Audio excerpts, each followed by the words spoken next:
নমস্কাৰ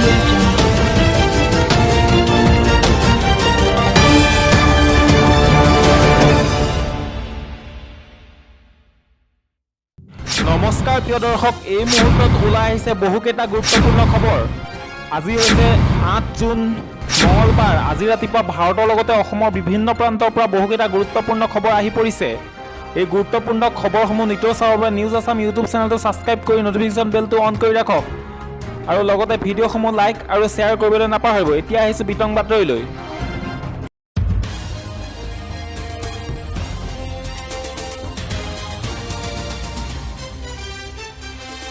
আজিৰ প্ৰথম বিগ ব্ৰেকিং নিউজটো হৈছে দীপাৱলী পৰ্যন্ত দেশৰ 80 কোটি মানুহে লাভ কৰিব বিনামূলীয়া ৰেচন।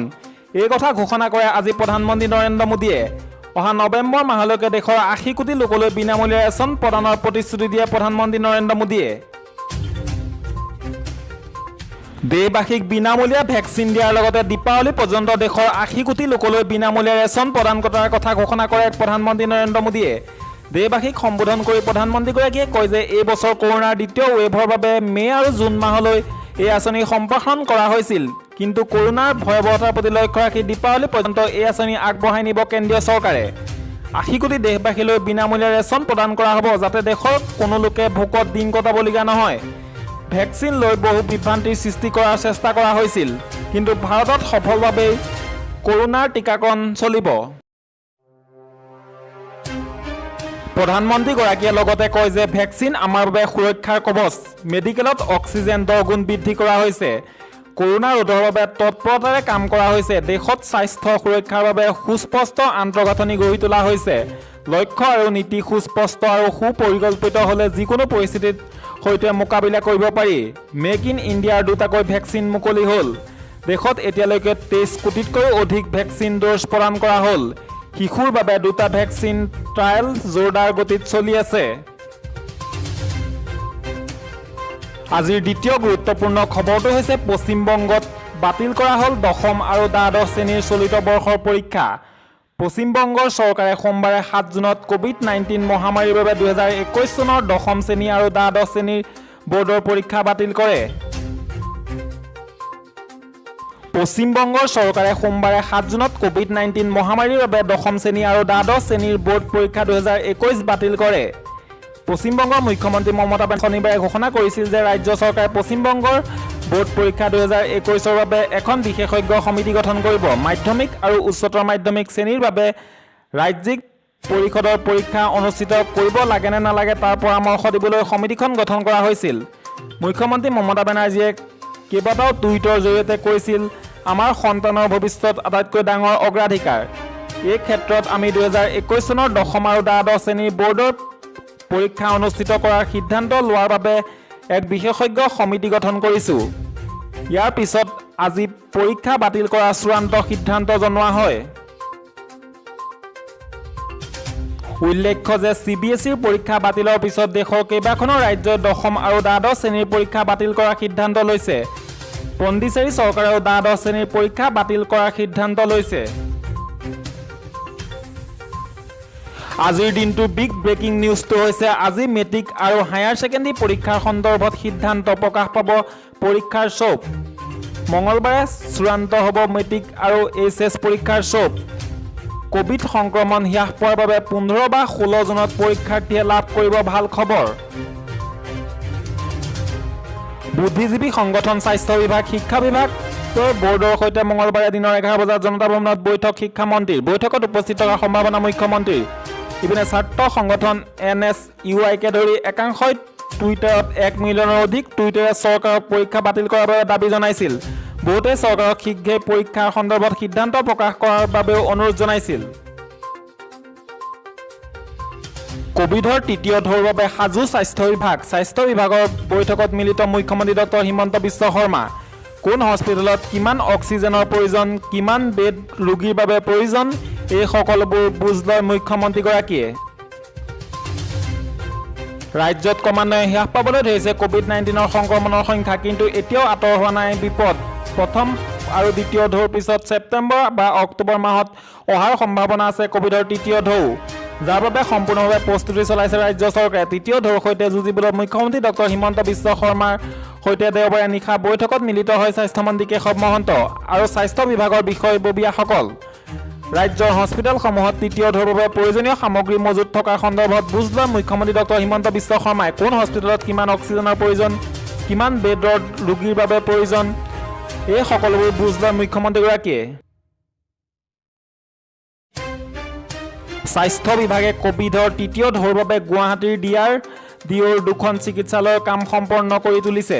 ইতিমধ্যে সম্পন্ন কৰা হৈছে GMCHৰ পাৰ্কিঙৰ চিকিৎসালয়ৰ কাম। পূৰ্ণোদ্যমে চলি আছে সৰুসজাইৰ কাম। 10 জুনত কোভিড ৰোগীৰ বাবে মুকলি কৰি দিয়া হ'ব সৰুসজাই চিকিৎসালয়। 2খন চিকিৎসালয় মুকলি হোৱাৰ পিছত লাহে লাহে MMCH আৰু আন চিকিৎসালয়সমূহ মুকলি কৰি দিয়া হ'ব সাধাৰণ ৰাইজৰ বাবে। উল্লেখযোগ্য যে অসমত ভেকচিনৰ নাটনি শীঘ্ৰে দূৰ হ'ব বুলি প্ৰকাশ কৰিছে স্বাস্থ্যমন্ত্ৰী কেশৱ মহন্ত। ইফালে ব্যক্তিগত চিকিৎসালয়ৰ নিৰ্দেশনাৰ ক্ষেত্ৰত তেওঁ কয় যে ব্যক্তিগত চিকিৎসালয় সম্পৰ্কে যিদিনাই নিৰ্দেশনা দিয়া হৈছে তেতিয়াৰ পৰা প্ৰযোজ্য হৈছে পূৰ্বৰ পৰা ভৰ্তি হৈ থকা ৰোগীৰ সম্পৰ্কে চিকিৎসালয়ে নিজে বিবেচনা কৰিব। তেনে কোনো নিৰ্দেশনা চৰকাৰে দিয়া নাই। আজিৰ আন এটা গুৰুত্বপূৰ্ণ খবৰ হৈছে চলিত মাহতেই চুক্তি।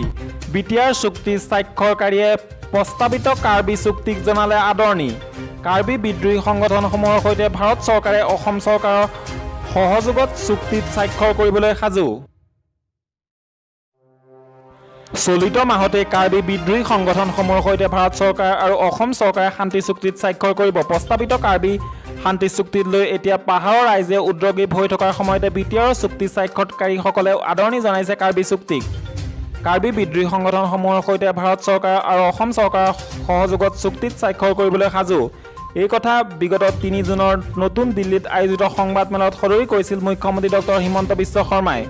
ইতিমধ্যে এই সন্দৰ্ভত সকলো প্ৰস্তুতি সম্পন্ন কৰিছে ভাৰত চৰকাৰ আৰু অসম চৰকাৰে।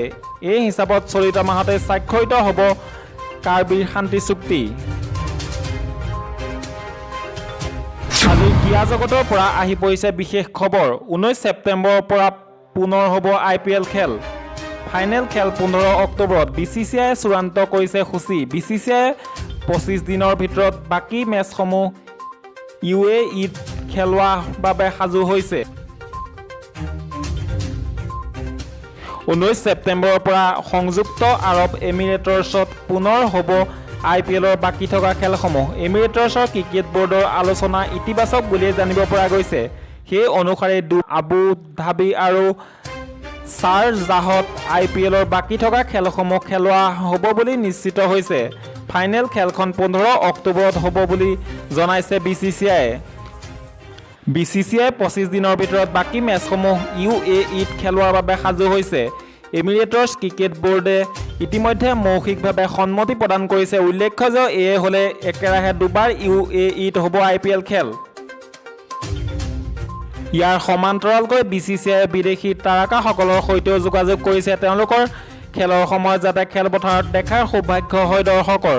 ইতিমধ্যে পেট কমিছনকে ধৰি কেইবাগৰাকীও তাৰকা বিদেশী খেলুৱৈ IPLৰ পৰা নাম প্ৰত্যাহাৰ কৰিছে। ইপিনে ইংলেণ্ডৰ ক্ৰিকেট বৰ্ডেও ইয়াৰ খেলুৱৈসকলক এৰি নিদিওঁ বুলি স্পষ্ট কৰি দিছে।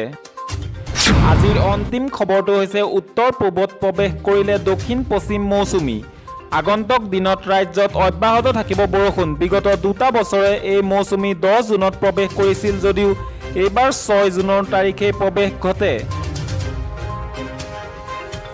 এই মৌচুমীৰ ফলত যোৱা কালিৰে পৰা উত্তৰ পূৰ্বাঞ্চলৰ বহু ঠাইত প্ৰায়ে হৈ আছে বৰষুণ। আজিৰে পৰা আৰম্ভ আগন্তুক 3 দিনলৈকে অসম, মেঘালয় আৰু অৰুণাচল, মিজোৰাম, নাগালেণ্ড, মণিপুৰৰ কিছু ঠাইত বৰষুণৰ সম্ভাৱনা আছে। আজি অসমৰ লগতে উত্তৰ পূবৰ কিছু ঠাইত পাতলীয়া বৰষুণ হোৱাৰ পিছতে তৃতীয় দিনলৈ এই বৰষুণৰ মাত্ৰা অধিক হ'ব বুলি মন্তব্য কৰে বৰঝাৰ আঞ্চলিক বতৰ বিজ্ঞান কেন্দ্ৰৰ মুখ্য বতৰ বিজ্ঞানী সঞ্জয় অনিল চৰ্বে। ধন্যবাদ। আজিৰ বাতৰিৰ পৰা বিদায় লৈছোঁ। এনেধৰণৰ খবৰসমূহৰ বাবে চাই থাকক নিউজ আছাম।